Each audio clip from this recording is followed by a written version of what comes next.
Tantor Audio, a division of Recorded Books, presents the Complete ACoA Sourcebook, Adult Children of Alcoholics at Home, at Work, and in Love, by Janet Woititz, EDD. Forward by Robert J. Ackerman, Ph.D. Narrated by Coleen Marlo. Forward.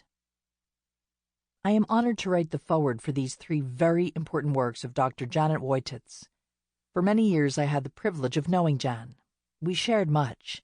There was work, countless speaking engagements, books to be written, stories to be told, laughter to be heard, interviews to be given, thousands of people who wanted someone to listen, and most importantly, friendship. In 1994, after a gallant battle against cancer, Jan died. I miss her. In June 1994, I was participating in a conference sponsored by the U.S. Journal in Philadelphia as both a speaker and as conference chair. Jan was going to be a speaker at the conference, and, as usual, I was looking forward to seeing her and to introducing her to the audience. When I arrived, I was informed that due to illness, Jan had to cancel. I knew that she must have been very sick not to show up. On the evening of the second day, just as I was preparing to deliver my presentation, I was informed that Jan had died. It was decided by the conference sponsors that I should be the one to break the news that evening to the audience. It was a painful task and a difficult night. We had lost a good friend. So many people had been touched by Jan's work and life. There was not much to say, but there was a lot to be felt. Now, years later, I am being asked to introduce Jan again by writing the foreword for some of her works. This feels right for two old friends. In 1983, Jan wrote a book about adults who as children grew up in alcoholic families. She titled her book, Adult Children of Alcoholics. Prior to that, in 1978, I wrote a book about children living in alcoholic families. I titled the book, Children of Alcoholics. Obviously, we were both very creative with our book titles. But maybe that was the point. We took feelings of self-doubt, feelings of shame, feelings of being different and behaviors of denial, covering up and pretending to be normal, and gave them a name. We named the condition for what it was. Children and adult children of alcoholics. Straight to the point, straight to the heart. No more denial, no more misdiagnosis, no more lack of intervention, and no more excuses for not recognizing the impact of parental alcoholism on children. During those years, there were approximately 28.6 million children of alcoholics in the United States. Of those, about 22 million were adults. For them, childhood was over, but not the impact. They were now adults, and Jan's work was not only a breath of fresh air, but also for many, it was the story of their lives written by someone who understood. Her work offered hope to the many victims of alcoholic families who believed that their lives were different and that surely something was wrong with them. Now, years later, their numbers continue to grow. The three works that are contained in this book have helped millions of adult children of alcoholics to realize that there are reasons for the way that they think, believe, and feel about themselves. There are reasons that adult children of alcoholics have often felt isolated, have had difficulty in relationships, at work, or feeling good about themselves. If you are an adult child of an alcoholic and you are listening to this book, you will find out that many of your feelings, behaviors, and thoughts are normal. Perhaps more than anything else, Jan helped adult children not only to gain insight into themselves, but also to feel normal for the first time in their lives. And her work reveals that just because you are an adult child of an alcoholic does not mean that something is wrong with you. She tried to tell us that how you felt growing up with all of those limitations, fears, isolation, and self-condemnation is not how you have to live as an adult today. As an adult child of an alcoholic, you have something today that you did not have as a child. You have a choice. You can change. You can break the legacy of addictive families. Jan knew this, and it is the core of her writings. Combining these three works into a single volume makes a lot of sense. This new work talks about adult children at home, in love, and at work. In each of these areas, we find that the experiences of growing up in an alcoholic family are apparent. In Adult Children of Alcoholics, Jan helps us to understand ourselves by examining many of the thoughts and behaviors shared by many adult children. She offers insights and strategies for overcoming childhood trauma and hope for our futures. In Struggle for Intimacy, we find the core of most problems for adult children: how to develop healthy relationships. She shows us that all the ingredients of being truly intimate, such as being vulnerable, allowing others to get close and liking ourselves, are the exact opposite of the survival skills developed by most adult children of alcoholics while they were growing up. She also shows us that just as we learn to protect ourselves from emotional pain while growing up, we can now learn the necessary skills to improve our relationships. Finally, in the Self-Sabotage Syndrome, we find that the very characteristics and behaviors that often make adult children very successful occupationally can be the very same characteristics and behaviors that put us at such a high risk for professional burnout. We might make great employees because of our workaholism, perfectionism, and willingness to accept responsibility, but without self-care, we are in danger of self-destructing. I cannot speak for Jan, but whether you are an adult child or you are trying to help one, I hope that this book helps you. It is obvious by the tributes to Jan and the many bestseller lists for her books that she has helped millions. Her message has stood the test of time, and it has always remained clear. It will never be dated. We do have a choice about how we live, and I thank Jan for reminding us of that. Robert J. Ackerman, Ph.D. Part 1. At Home. Adult Children of Alcoholics. A message from Dr. Janet Wotitiz. Preface. 10 years ago, when I began to explore the possibility of writing a book about what happened to children of alcoholics when they grew up, I had no idea what the impact of such a book would be. It has long been my belief that anyone who sees the world in a slightly different way from others has a responsibility to publish and make those perspectives available to others. It was with this in mind that I began working on the project. My friends and colleagues shrugged their shoulders. I was, once again, making a mountain out of what others considered a molehill, or less. Since it was a familiar position for me to be in, I was not discouraged. I had done my doctoral dissertation, Self-Esteem in Children of Alcoholics, in the middle 1970s. At that time, the only other work in this area was Margaret Cork's The Forgotten Children. There appeared to be very little interest in this topic. The prevailing thinking in the alcoholism field was that if the alcoholic got well, the family would get well.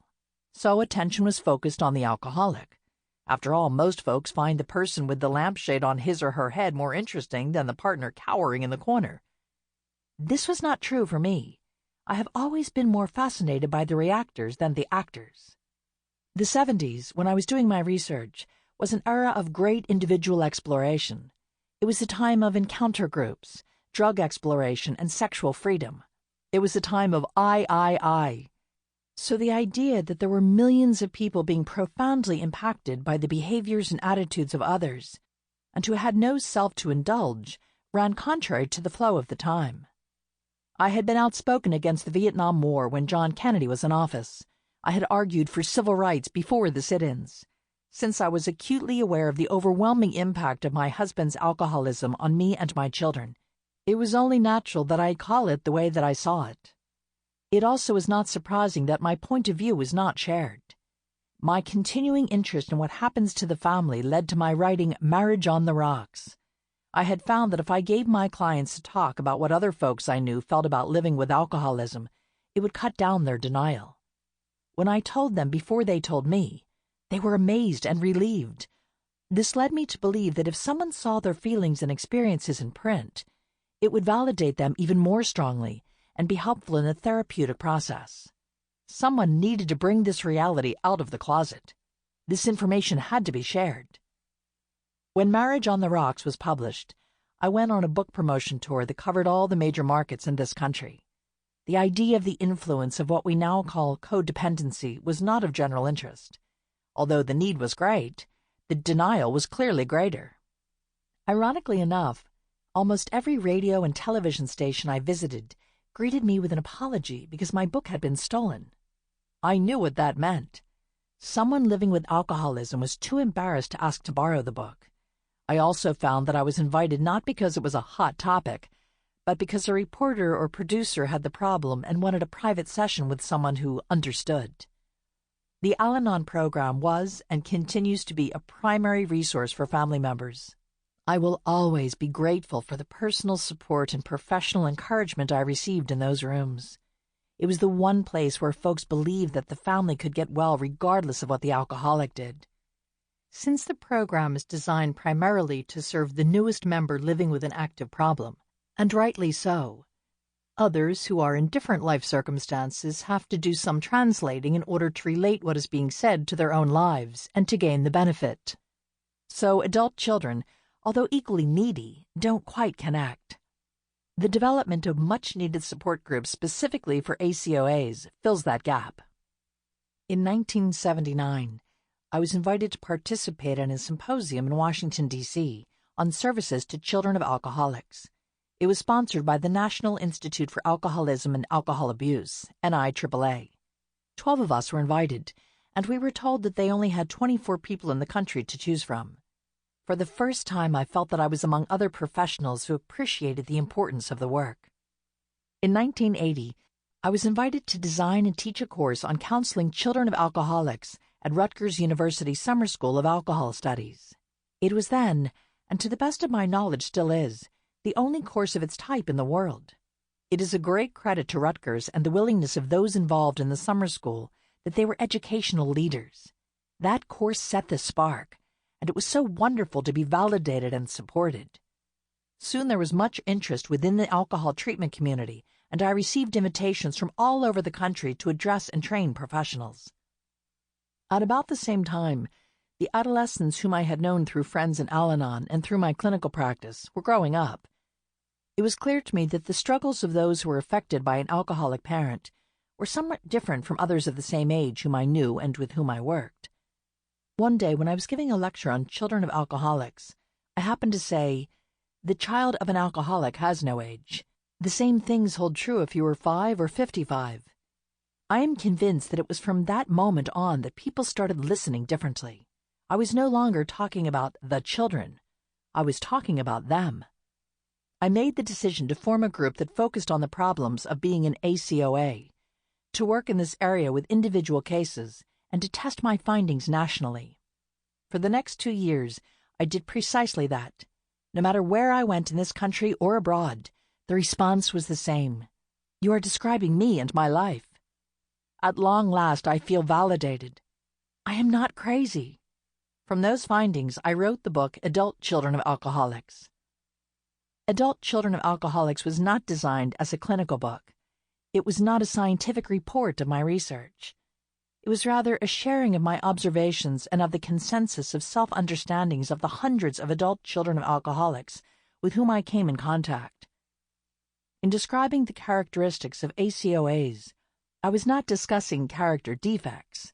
I was sharing my awareness. It is my belief that knowledge is freedom, and that those who identified could now have new choices. They could decide to work on changing aspects of themselves that caused them difficulty, or they could choose not to do so. In either event, they had greater self-knowledge, which leads to greater self-understanding, which helps in the development of a sense of self. It was a win-win situation. Adult Children of Alcoholics was not an immediate bestseller. It was turned down by many publishers. Once again, I was told that I was making a big deal about a little problem. Perhaps it was worth the pamphlet, but not a book. I had met Gary Seidler of the U.S. Journal at a National Council on Alcoholism conference, and someone who was familiar with my work suggested that I show him the manuscript. We are both glad I did. The book was first published in 1983 and was sold primarily by mail order. The bookstores were not interested. ACoAs who read it told each other about it and started buying copies for all the members of their families. The word was getting out. Bookstores began to carry it because of the demand, but for the most part they kept it hidden in the back of the store. People who wanted it had to ask for it. They could not just take it off the shelf. This created discomfort for folks who had been taught to keep their family business a secret. They were forced to ask a stranger for a book the mere title of which would tell all. The need overcame the embarrassment. By 1987, sales swelled, and Adult Children of Alcoholics hit the New York Times bestseller list and stayed there for close to a year. The book had not been promoted nor had it been marketed. Even when it was on the list, it was not placed, for the most part, with the other bestsellers. The demand was truly grassroots. The people who believed it would be useful demanded the right to read it.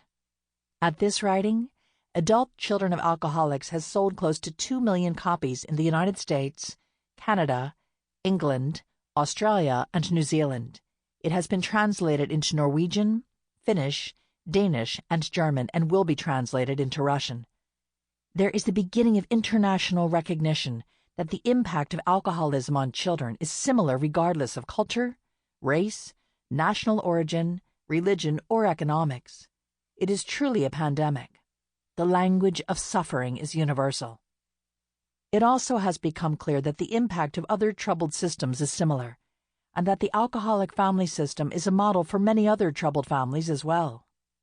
Since part of the recovery process from alcohol is to give up the secrets, folks involved in overcoming this disease have nothing left to hide. They are wonderful about letting us study and learn from them. They benefit and we benefit, and others who identify also benefit. Adult Children of Alcoholics was originally written with only children of alcoholics in mind. Since its first publication, we have learned that the material discussed applies to other types of dysfunctional families as well. If you did not grow up with alcoholism, but lived, for example, with other compulsive behaviors such as gambling, drug abuse, or overeating, or you experienced chronic illness or profound religious attitudes, or you were adopted, lived in foster care, or in other potentially dysfunctional systems, you may find that you identify with the characteristics described here.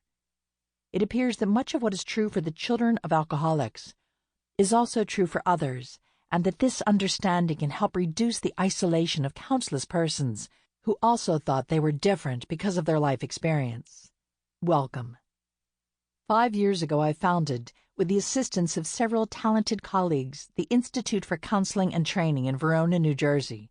Now in West Caldwell, the Institute is designed to provide excellence of outpatient care and education to individuals and to families who identify with the problems found in the alcoholic family system. Another purpose of the Institute is to provide a research base to add to the knowledge in the field. This has led to several other published works that take a deeper look at aspects discussed in general terms in Adult Children of Alcoholics. Struggle for Intimacy was written as a direct response to the desire that our clients have to develop healthy intimate relationships and to identify the pain involved in that process. It is important to be clear as to the nature of the struggle in order to be able to make desired changes. My desire for those working in employee assistance programs to understand the value of and the conflicts experienced by the ACoA led to my writing Home Away from Home. It was an attempt to make clear to the employer the value of the adult child in the workforce and the risk of burnout if that value is exploited. Later, an edition designed for the general consumer was published as the Self-Sabotage Syndrome. The point made in both editions is that when folks do not address the characteristics of ACoAs, the workplace becomes a replica of the home, and the adult child can once again feel victimized. We're seeing more and more men and women who suffer from traumas related to sexual and sexuality abuse, and who need to heal from that abuse. Their experiences inhibit their ability to appreciate their worth, either individually or in relationships. That prompted my writing Healing Your Sexual Self. Adult Children of Alcoholics was largely based on the premise that for the ACoA there is a lack of database. ACoAs do not learn what other children learn in the process of growing up. Although they do wonderfully well in crisis, they do not learn the day-to-day process of doing life. So when Alan Garner suggested we do a book together, Life Skills for Adult Children, it seemed like a logical next step. It was return to basics. Insight and adjustment will only take you so far. The next step is to live it and to be educated as to how to do it. When Peter Vegso approached me about revising Adult Children of Alcoholics, it was a curious thought. After all, what was true then is true now. Why fix what is working? As I thought about it more, I realized there was a certain section missing, a section on recovery. When I first wrote the book, there were no recovery programs for ACoAs. The idea that calling yourself an ACoA had validity was being debated, and many folks had difficulty accepting the idea that one could recover from the experience. At about the time the book came out, support groups were starting in different parts of the country. As support groups developed, so did recovery programs, and more people began working and writing in the field. Within the last few years, many more therapists have specialized in working with ACoAs, and books, workshops, and conferences have proliferated. Public awareness has grown, and the recovery industry has been born. At one point, there was shame involved in admitting to being a child from a dysfunctional family. Now it is okay. At one point, the isolation involved in this life experience was profound. Now one can have a sense of being a part of the whole human family. Because of these developments, recovery now has a special meaning for ACoAs. Therefore, a basic book about what it means to be an ACoA needs a section on recovery hints to help keep the recovering ACoA on track. So a new chapter has been added, as well as this limited history of the ACoA book and the subsequent ACoA movement, according to Jan. It is heartwarming to feel heard at last. Introduction. During the last several years, more and more research has been done on alcoholism in this society. Although figures vary, there is general agreement that there are upwards of 10 million alcoholics in this country. These people, as well as being victims themselves, have an adverse impact on those with whom they associate. Employers, relatives, friends, and families of alcoholics suffer from the effects of alcoholism. Many person-hours of work are lost because of absenteeism and inefficiency due to alcoholism. Relatives and friends are manipulated into making excuses for and covering up for the alcoholic. The promises of reform, although short-lived, are believed because those who care want to believe them, and as a result, they unknowingly become part of the disease pattern. Those who are the closest suffer most of all. The family is affected when the employer has to terminate the alcoholic services. The family is affected when the relatives and friends can no longer tolerate the consequences of alcoholism and avoid the alcoholic and his/her family. The family is also directly affected by the alcoholic's behavior. Unable, without help, to counteract this, the family members get caught up in the consequences of the illness and become emotionally ill themselves. The bulk of popular interest has been with alcoholism, alcohol abuse, and alcoholics. Less attention has been paid to the family, and more specifically, to the children living in alcoholic homes. There is little question that there are large numbers of children affected by living in alcoholic homes. Identification of these children has been difficult for several reasons, including embarrassment, ignorance about alcoholism as a disease, denial and protection of children from unpleasant realities. Although the suffering manifests itself behaviorally in different ways, children of alcoholics seem to have in common a low self-esteem.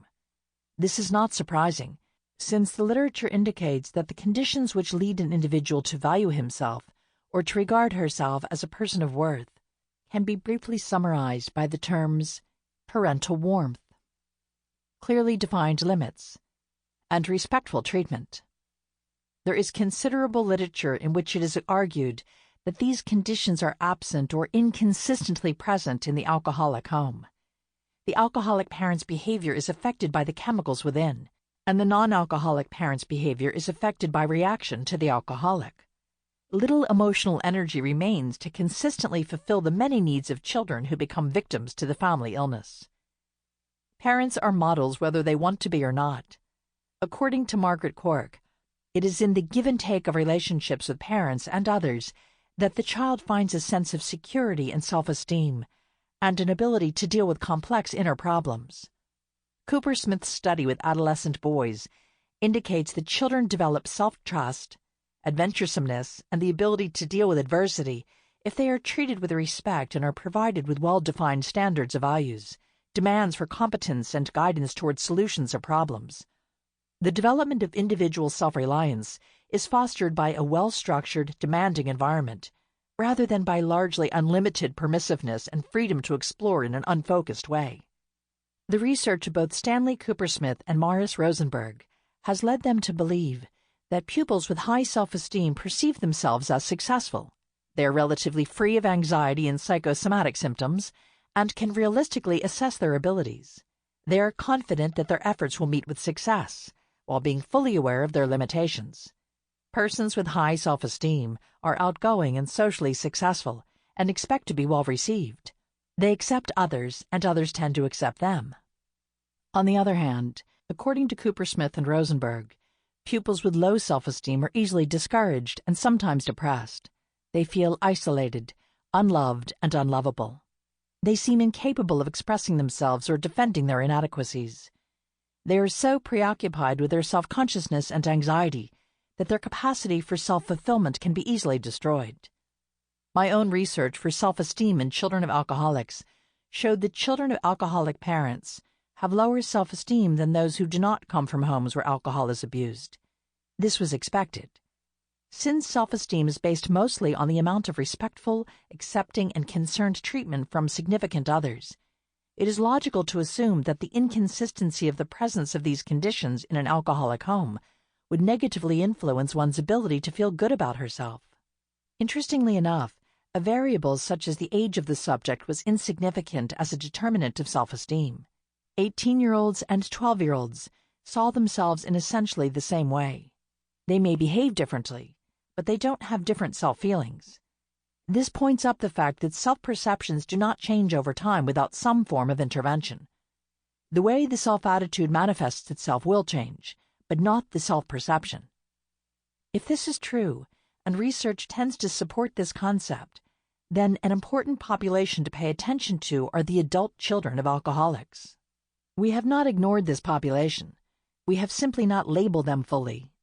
We have called them alcoholics. We have called them spouses of alcoholics. We have not given them acknowledgement of the full measure of their exposure. It is time to identify them further. It is time to call them ACoAs. It is important to recognize this factor because there are very profound implications for treatment if we do so. The adult child of an alcoholic has been affected and has reacted in ways that those who are not adult children of alcoholics may not have. This book will profile for you the adult children of the alcoholic, what it means, and what the implications are. It will discuss how poor self-image shows itself and will offer very specific suggestions as to ways to change, if that is desirable. I have been working with groups of adult children of alcoholics. We are taking an in-depth look at their thoughts, attitudes, reactions, and feelings, and the powerful influence of alcohol in their lives. Half of the group members are recovering alcoholics. The other half are not. Half are men, half are women. The youngest member is 23. Some are married, some single. Some have children, some do not. All are committed to self-growth. There are certain generalizations that recur in one form or another at virtually every meeting. These perceptions are worthy of careful examination and discussion. 1. Adult children of alcoholics guess at what normal behavior is. 2. Adult children of alcoholics have difficulty following a project through from beginning to end. 3. Adult children of alcoholics lie when it would be just as easy to tell the truth. 4. Adult children of alcoholics judge themselves without mercy. 5. Adult children of alcoholics have difficulty having fun. 6. Adult children of alcoholics take themselves very seriously. 7. Adult children of alcoholics have difficulty with intimate relationships. 8. Adult children of alcoholics overreact to changes over which they have no control. 9. Adult children of alcoholics constantly seek approval and affirmation. 10. Adult children of alcoholics usually feel that they are different from other people. 11. Adult children of alcoholics are super responsible or super irresponsible. 12. Adult children of alcoholics are extremely loyal, even in the face of evidence that the loyalty is undeserved. 13. Adult children of alcoholics are impulsive. They tend to lock themselves into a course of action without giving serious consideration. Sample complete. Ready to continue?